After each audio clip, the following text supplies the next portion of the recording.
Vocês acham difícil entender por que a República Islâmica ainda existe, não é? Porque o povo do Irã ainda não a derrubou. E o Irã, cujo exército foi destruído, cuja economia está com 115% de inflação, cujo PIB encolheu 70 bilhões de dólares em poucas semanas, está negociando um cessar-fogo com os Estados Unidos. E não age como um país derrotado, mas como quem tem opções e consegue o que quer. Como eles ainda conseguem estar na mesa com um dos melhores negociadores do mundo? É um feito impressionante, mas não surpreende quem acompanha o Irã desde o início. A resposta para todas essas perguntas está, na verdade, no que está acontecendo em Israel agora. A guerra com o Hezbollah foi retomada. As restrições aumentaram em todo o norte. O Hezbollah está atirando novamente. E tudo isso está acontecendo bem no auge das negociações que incluem o Hezbollah como parte dos termos. Como isso é possível? Bem, a resposta não é apenas sobre força militar, que é o que costumamos pensar, porque o Irã realmente não tem muito disso sobrando. É sobre algo muito mais interessante. Uma estratégia de sobrevivência tão cuidadosamente construída ao longo de 47 anos que nem mesmo uma guerra dessa escala conseguiu quebrá-la. Ao entender isso, você nunca mais verá manchetes sobre o Irã do mesmo jeito. Bem-vindo ao Miracast na JNS TV. Vamos direto ao ponto. Enquanto acompanhamos esse conflito, estávamos medindo a coisa errada.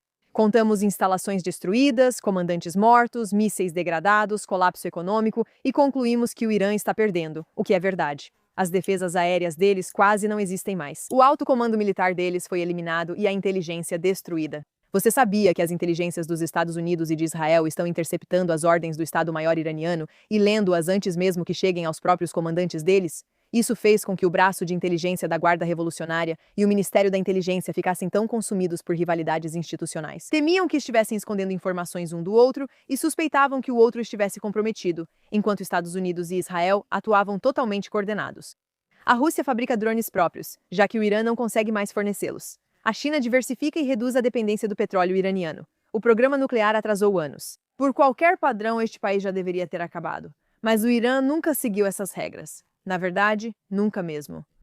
A República Islâmica foi fundada com uma visão estratégica desde o início.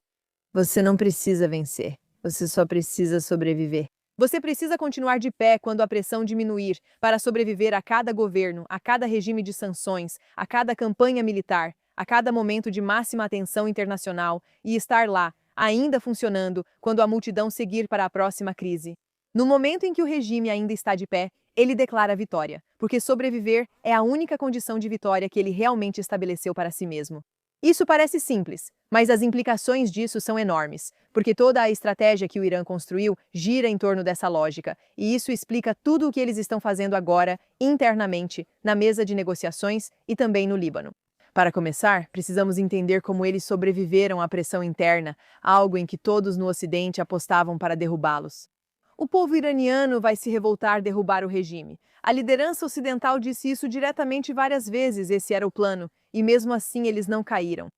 80% da população do Irã se opõe a esse governo, mas ele foi feito para permanecer no poder e sobreviver a tudo. A Guarda Revolucionária Islâmica controla mais da metade da economia do Irã. Empresas de construção, bancos, negócios de importação, manufatura, contratos de petróleo e os 20% que apoiam o regime não estão unidos apenas pelo compromisso ideológico com a República Islâmica. Eles estão unidos pelo dinheiro. Salários, promoções de contratos, moradia e licenças comerciais. Tudo isso passa pela mesma instituição que comanda o exército. O colapso do regime é a ruína financeira deles. Então, eles mantêm a posição não só porque acreditam na revolução, mas porque a revolução é o sustento deles e seria a ruína literal deles se ela caísse. Essa é a arquitetura interna de sobrevivência deles, inteligentemente pensada desde o início. Você cria um sistema onde pessoas com muito a perder fazem de tudo para mantê-lo, inclusive reprimir os 80% que querem seu fim, e realmente reprimiram. Vamos falar sobre o povo do Irã, que virou apenas tema de conversa, esquecendo que são pessoas heróicas sofrendo extrema crueldade. Em janeiro deste ano, os iranianos foram às ruas naquela que se tornou a maior onda de protestos que a República Islâmica já enfrentou. O regime matou pelo menos 42 mil pessoas para reprimir isso. 42 mil. O próprio Trump citou avaliações de inteligência para esse número, que ainda pode aumentar bastante. Essas pessoas viram tudo que o regime tinha e decidiram que era mais caro se calar do que falar. O regime respondeu aos protestos matando em números que derrubariam a maioria dos governos. Mulheres tiraram seus hijabs sabendo do alto custo disso. Os rapazes que ficaram nas ruas sabendo que o cerco estava chegando. Os 80% vinham pagando pela sobrevivência desse regime com suas vidas há décadas. E janeiro foi um dos casos mais evidentes disso. Eu penso nisso todos os dias enquanto essas pessoas estão sofrendo. E é fácil se deixar consumir pensando em qual vai ser o próximo passo e se vai haver algum acordo. Mas o povo do Irã é quem realmente está sofrendo com isso, e a gente não pode esquecer disso. O regime impôs o maior apagão nacional de internet já registrado na história. Foram 88 dias. A conectividade caiu para 4% do normal, pois, com internet livre, o mundo saberia o número de vítimas causadas pelo regime. Quando a internet foi parcialmente restabelecida esta semana, no dia em que avançaram as negociações de cessar-fogo, o regime também importava equipamentos chineses para criar uma infraestrutura de desligamento permanente, evitando improvisos futuros. Eles já pensam na próxima vez durante as negociações, mostrando que sabem que outra rodada virá e planejam estar vivos e firmes quando isso ocorrer. Os 80% precisam ser mantidos separados, sem poder contar seus mortos, se organizar ou mostrar ao mundo o que acontece para que o regime sobreviva. Existe um conceito na tradição islâmica chamado Hudna, uma trégua temporária feita deliberadamente quando você está fraco demais para vencer, criada especificamente para ganhar tempo para se reerguer antes de retomar. O modelo vem do ano 628 d.C., quando as forças de Maomé não podiam vencer um confronto direto. Ele aceitou um acordo de paz, aproveitou a pausa para se reorganizar e retomou quando estava forte. Esse modelo é familiar e tem sido seguido pela política externa iraniana há décadas, sem interrupção, e funcionou todas as vezes. Em 2003, o Irã foi flagrado com uma instalação nuclear secreta e suspendeu o enriquecimento sob pressão internacional. O mundo se aliviou. 2 anos depois, retomaram. Em 2015, o JCPOA foi assinado. A comunidade internacional comemorou.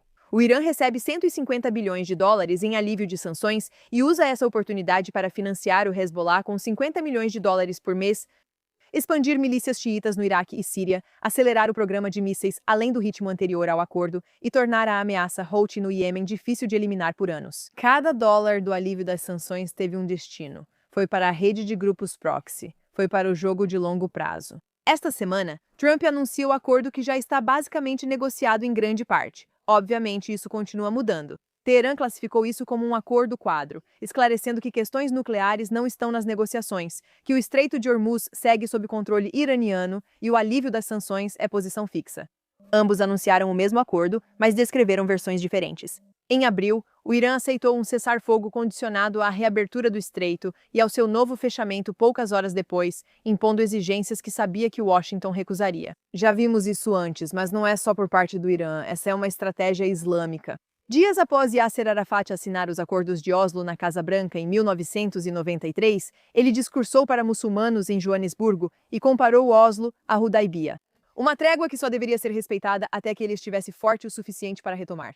Diplomatas ocidentais que passaram anos trabalhando pelo acordo passaram anos depois negando que a gravação fosse autêntica, porque não conseguiam encarar o que ela significava. A Hudna não é uma teoria ou uma interpretação. É uma estratégia documentada, usada abertamente, que o Ocidente continua escolhendo não reconhecer.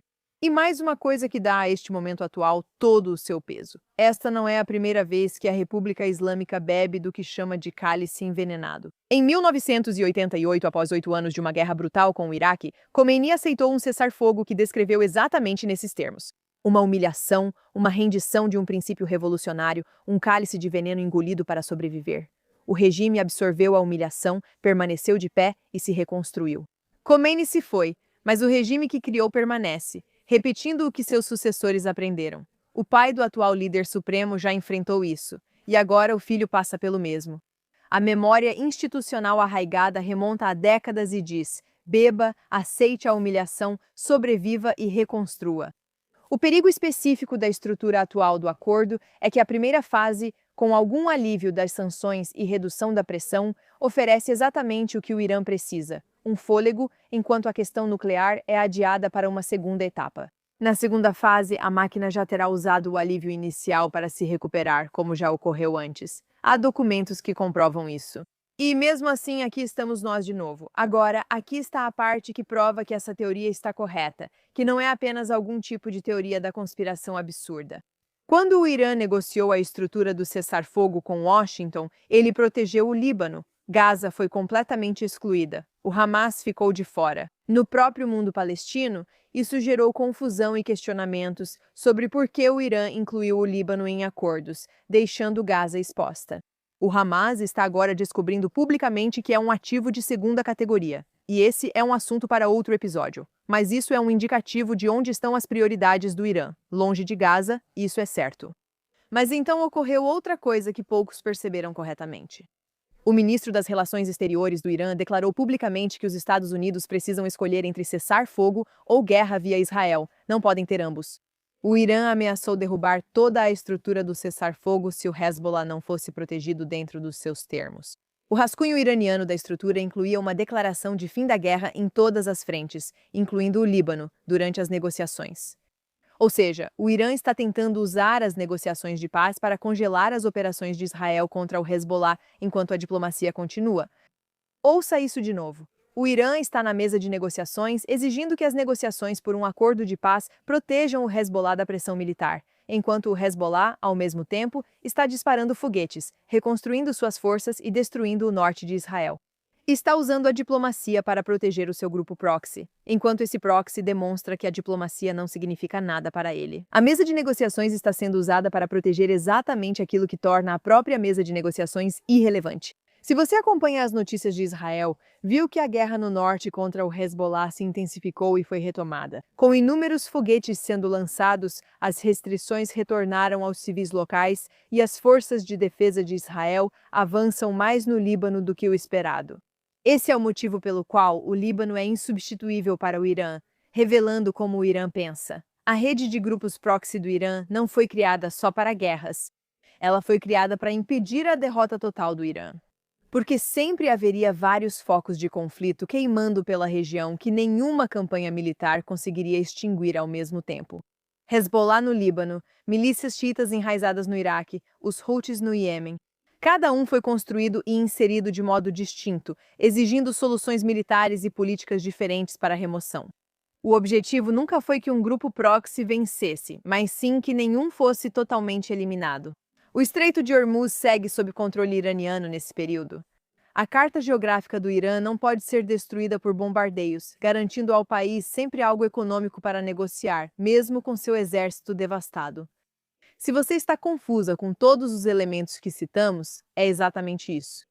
O Irã está equilibrando tantas entidades diferentes para poder mantê-las todas na mesa de negociações e sabe que, mesmo que uma caia, há cerca de outras 10 que eles podem reviver, o que significa que o Irã sobrevive. O Líbano é onde a estratégia de proxies atingiu sua forma quase completa, e a prova não são as armas do Hezbollah. A prova está, na verdade, no governo libanês. O Irã levou 40 anos e gastou 50 milhões de dólares americanos por mês para construir o Hezbollah não apenas como uma milícia, mas como um Estado dentro do Estado. Possui economia própria e uma ala política no parlamento libanês. Seus serviços sociais e redes financeiras estão tão integrados às instituições libanesas que remover o Hezbollah exigiria desmontar partes do próprio Líbano. Antes mesmo desta última guerra começar, a Reuters já havia confirmado que o Hezbollah estava gastando esses 50 milhões de dólares para reabastecer seus foguetes e operar suas próprias fábricas de armas dentro do território libanês, se preparando para o próximo conflito que sabia que estava por vir. Reconstruindo, literalmente, durante o cessar-fogo, que supostamente deveria enfraquecê-lo. Um cessar-fogo só para lembrar, pelo qual o Ocidente pressionou bastante. Mais uma vez, eles caíram na visão de curto prazo, como se um cessar-fogo realmente levasse a algo além da próxima guerra. É isso que a história tem nos mostrado repetidamente. Mesmo que o Hezbollah entregue todas as suas armas amanhã, ainda assim teria total capacidade de se reconstruir do zero, porque as armas nunca são o ponto principal. O ecossistema subjacente é o que importa, e ele é feito para sobreviver e continuar existindo, mesmo que nunca vença. O governo libanês sabe disso. O exército libanês anunciou planos de desarmamento, e o Hezbollah riu deles em público. O ministro das Relações Exteriores do Líbano afirmou que o Hezbollah só entregará suas armas se o Irã decidir. Um Estado soberano não consegue remover algo que o Irã construiu dentro dele ao longo de 40 anos. Essa paralisia, um governo com medo do seu próprio hóspede, é a verdadeira conquista iraniana. É isso que 40 anos de Hudnas realmente construíram. Não é apenas um estoque de mísseis, é uma presença permanente dentro de um país que o próprio país não consegue se livrar.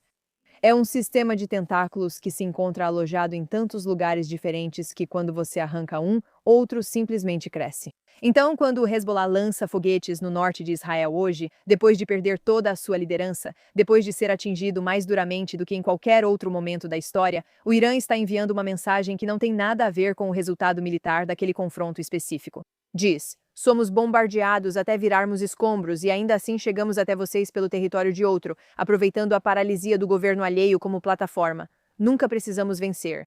Nós simplesmente nunca realmente perdemos. E ao proteger o Líbano na estrutura dos acordos desta semana, exigindo que qualquer cessar-fogo congele as operações de Israel lá, o Irã está garantindo que a próxima rodada de Húdnas tenha de onde partir.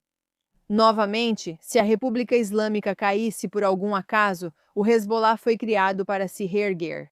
Quando você observa o acordo descrito de formas diferentes, a internet voltando no dia das negociações e equipamentos chineses chegando para tornar o apagão permanente, tudo faz sentido. O governo libanês assiste impotente ao Hezbollah disparar de seu território. Não são histórias separadas. Você vê um organismo focado em manter os 20% pagos e leais para que os 80% sigam submissos, ganhando tempo com negociações. Assim como Khomeini ganhou tempo em 1988 ao beber do cálice envenenado, sobreviveu, reconstruiu e manteve o controle no Líbano. Isso é a prova mais clara. Se você constrói algo profundamente dentro das instituições de outro país, usando cada pausa, cada cessar-fogo e cada momento em que o mundo desvia o olhar, nem mesmo esse país consegue remover isso. O povo iraniano não é esse regime. Eles são as 42 mil pessoas mortas em janeiro por pedirem algo diferente. Elas ficaram 3 meses sem falar com seus filhos no exterior, porque o regime precisava esconder suas ações. Eles são os 80% que vêm pagando por essa estratégia de sobrevivência com suas vidas há 47 anos e que merecem viver em um país que está construindo algo além da sua própria existência contínua. Mas elas enfrentam um sistema feito para não ruir, não só economicamente, mas também militarmente. Diferente de outros regimes focados em vencer, a República Islâmica prioriza sua sobrevivência a longo prazo. E é por isso que o povo iraniano ainda não conseguiu derrubá-lo, porque ele foi projetado para sobreviver exatamente a isso. E essa é uma questão crucial nas negociações e nas escaladas no Líbano. Eles não estão realmente recuando e nunca vão recuar. A questão agora é: retomamos campanhas militares que prejudicam a República, mas aumentam a escalada com o Hezbollah? Ou nos deixamos enganar pelas táticas de negociação e esperamos que a dissuasão funcione? Nas palavras de Donald Trump, o Irã nunca vence uma guerra, mas também nunca perde uma negociação.